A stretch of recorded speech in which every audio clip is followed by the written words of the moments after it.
A year ago, we surely pledged our love to each other. I decided in my heart to live with this kind-hearted man. However, his attitude completely changed right after the marriage. The loving man he used to be is long gone. My husband no longer sees me as a woman. Now I'm treated just like a housekeeper. All you need to do is listen to me and stay quiet. That's his catchphrase. I wonder how long this life will continue.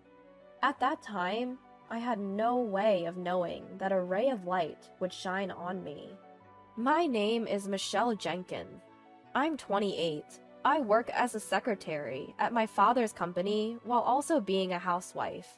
The company, once managed by my grandfather, was taken over by my father 2 years ago. Being the daughter of a business owner, I've always been kept at a distance. The men who approach me are mostly after money. Of course, I've never really been in love. At one point, I stopped telling people about my family background. That's when I met the man who would become my husband, a man named David. I had asked my friend who introduced us to keep my status as the boss's daughter a secret. David doesn't gamble or smoke at all. He does drink, but never to excess. He was my ideal man. He would tell me he loved me and that he adored me. I thought I could spend the rest of my life with such a man. However, when I decided to marry David, my father said this: "Michelle, it's fine if you marry him, but could you keep it a secret that you're the boss's daughter?" Dad, how many times have I told you? He's a very good person. He's not after money at all. That may be true, but I don't want you to have a hard time because of that. But if a year passes after you're married and David is still the same, let's talk about the company together. You can apologize for keeping it a secret then. All right, if you're that insistent, Dad, I'll do as you suggest.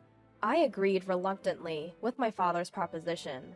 My father knew of my past heartaches with gold-digging men, and as an overprotective parent, he worried I might get hurt again. I decided I could share the truth with David after a year, as per my father's advice. And until then, I would just be an ordinary secretary. And so, under these circumstances, David and I got married.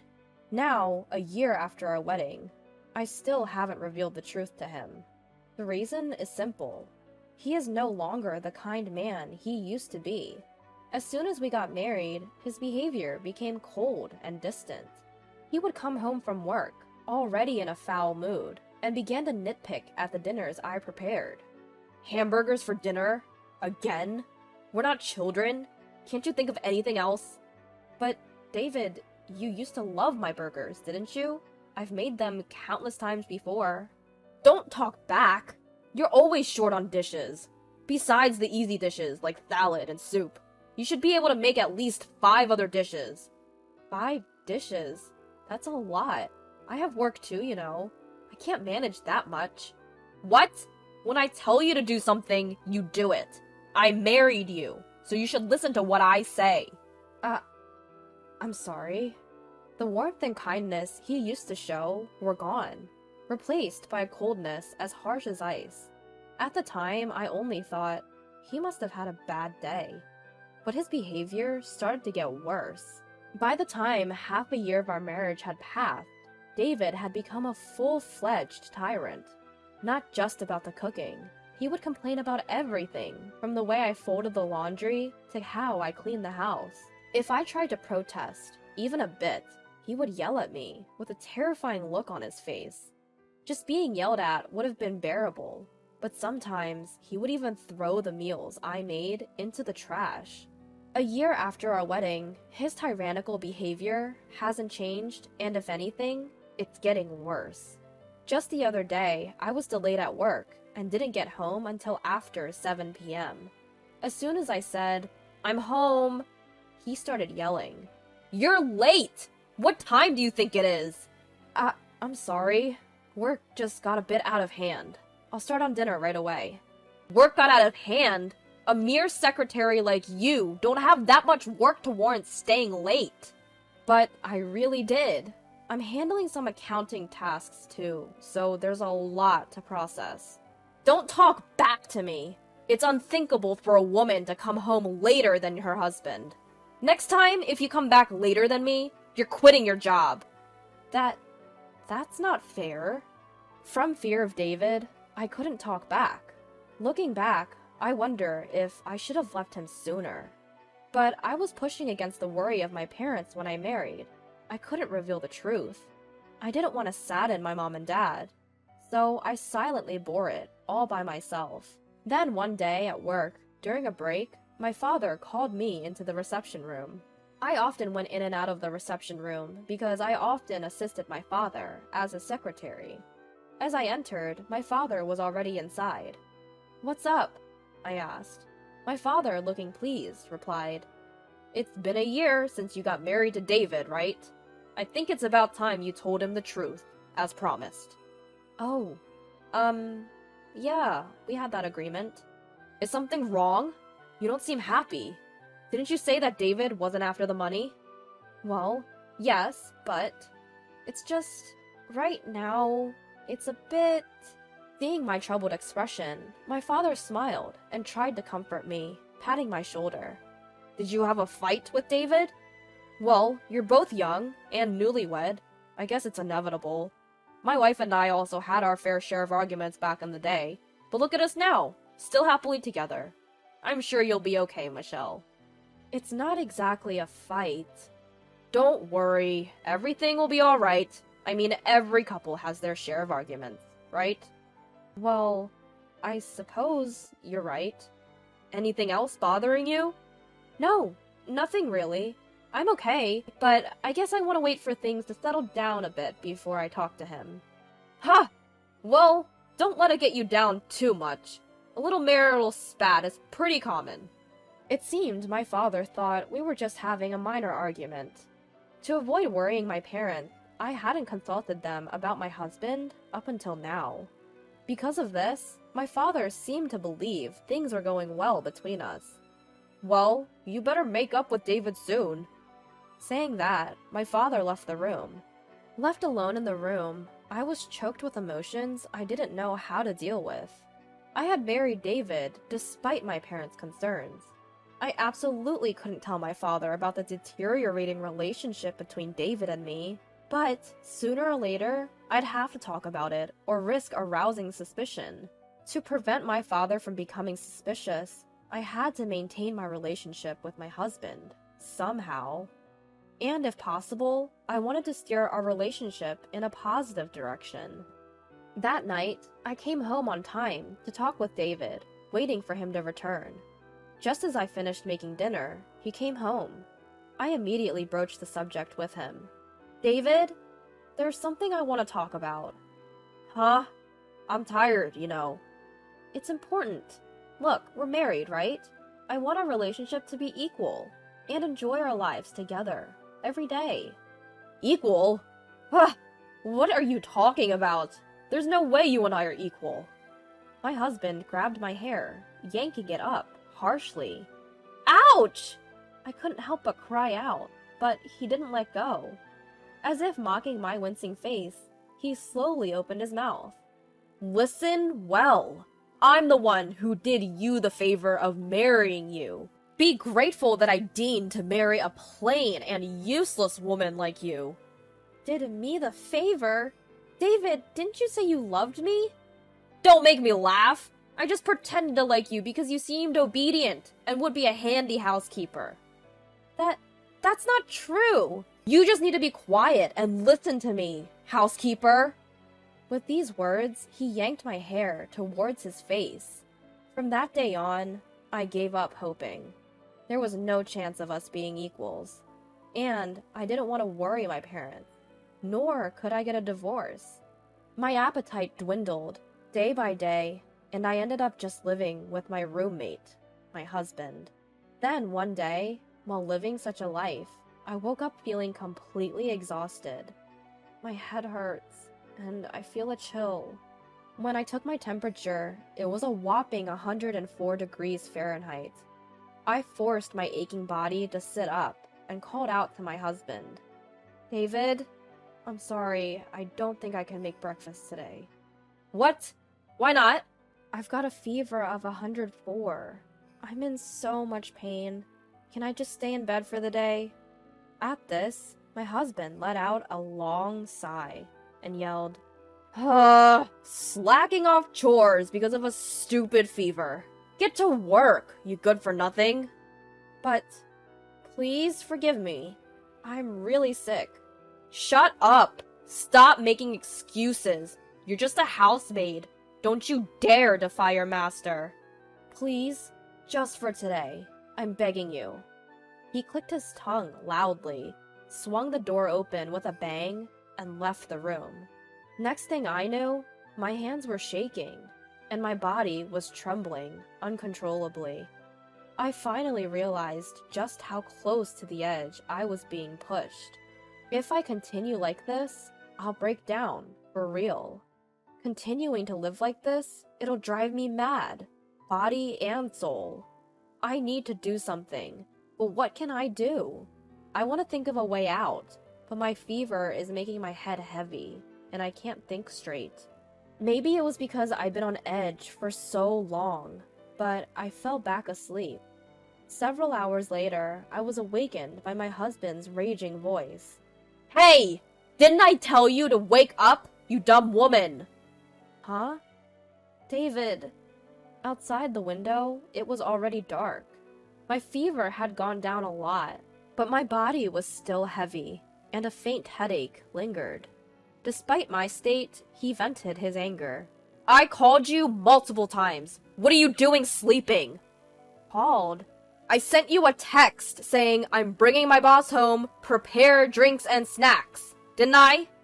Huh? Wait a minute. You knew I was sick today, right? And yet you brought your boss home? I invited him to continue drinking at home. My promotion depends on this. Get up and get things ready, now!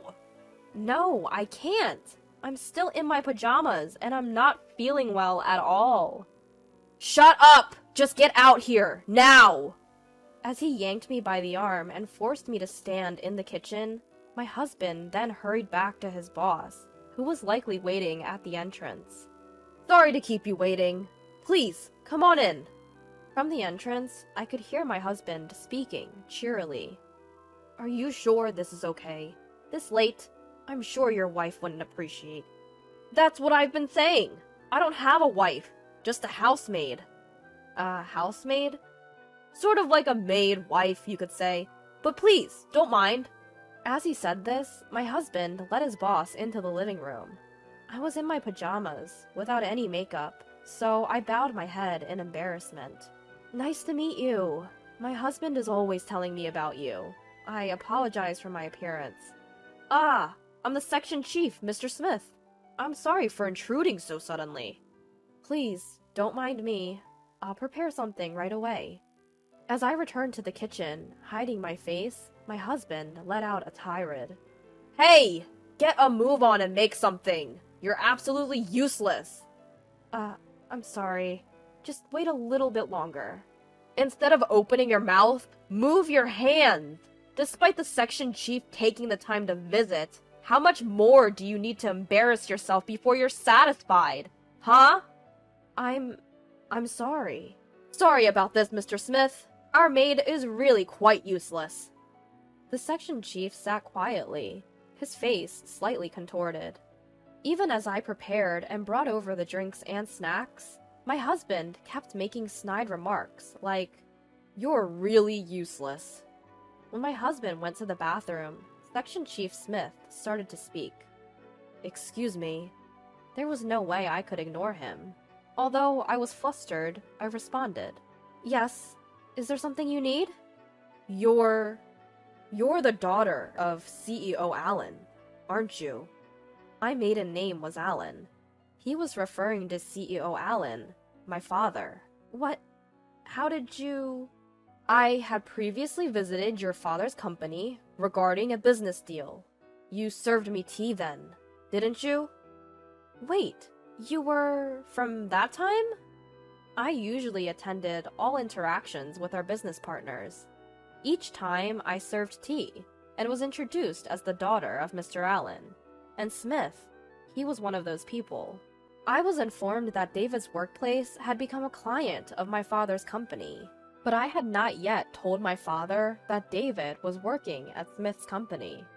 While glancing towards the bathroom, Smith continued in a hushed tone. "What's up with your husband's behavior? Is he always like this at home?" Yes. "I can't believe what you've been through. Why haven't you told Mr. Allen?" That is... Regardless, we can't let this continue. Leave it to me." Smith, while looking at me straight in the eyes, quickly packed up his things and left. In that moment, I felt as if something that had been restraining me was slowly being untangled. I felt a profound relief, as if I had finally found an ally. On the other hand, when David returned from the bathroom, he was stunned to find that Smith had left. "Why didn't you stop him, you good-for-nothing?" Despite his shouting, I decided to trust in Smith's words and endure it. Several days later, I was summoned by my father and headed to the company's reception room. Upon entering, I found Smith and a pale-looking David. Why is David here? And Smith, you're here too." I was confused, unable to understand the situation. In the tense atmosphere, my father started speaking with a stern expression. "I heard from Smith. You've been treated horribly by David, haven't you?" That is... "I understand. You're kind-hearted and you wanted to avoid worrying me, didn't you?" "Dad..." "Thank you, Smith. Thanks to you, I was able to save my daughter." At my father's words, Smith bowed his head. Immediately afterwards, my father shot a withering glare at the ashen-faced David and coldly stated, "David, I can't believe you turned out to be such a scumbag. I shouldn't have let you marry my daughter." Wait! Please!" David pleaded, shaking visibly. "I had no idea you were the president of our business partner. I didn't know Michelle was a CEO's daughter." "Shut up! So if you knew, you would have treated Michelle better? You're truly a lowlife." No! There's no reason for this." "Oh, reason? I'm going to report you to your company's CEO. I'm acquainted with him, and we have a long-standing relationship." No way!" David filled his eyes with tears and crumbled to his knees. Then he turned to me with pleading eyes. Michelle, say something to your father for me." "You want me to say something?" Huh. I raised my voice to vent my pent-up frustrations. "Do you have any idea how much I've suffered because of your overbearing, chauvinistic attitude? I've been holding it in all this time. I tried to improve our relationship. It's you who ruined everything, right? Treating me like a housemaid and constantly berating me. Do you know how humiliating that was?" Wait, Michelle, please, forgive me." "Shut up! Don't you dare casually call me by my name. No matter how much you apologize, I will never forgive you. I don't care if you fall into hardship. You get what you deserve. If you understand, never show up in front of me again. Stay out of my life, forever." At the end of my outburst, David started crying uncontrollably. Smith grabbed his arm, bowed, and left the reception room. Afterwards, David and I got divorced. When my father informed David's company's president about the incident, he lost his job as well. It seemed David had a poor attitude at work and was fired considering these factors. Because he was fired for a valid reason, he didn't get any severance pay. After the divorce, David apparently went back to his parents' house. However, his in-laws already knew about the incident. I heard his father gave him a stern scolding and kicked him out of the house.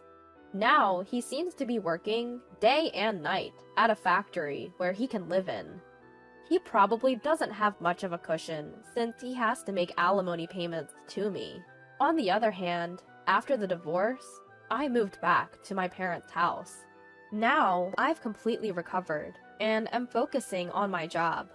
Since then, I've been meeting Smith regularly, and we have a good relationship. I'm not considering remarrying yet, but if I do someday, I want someone like him. When that time comes, I hope to build a happy family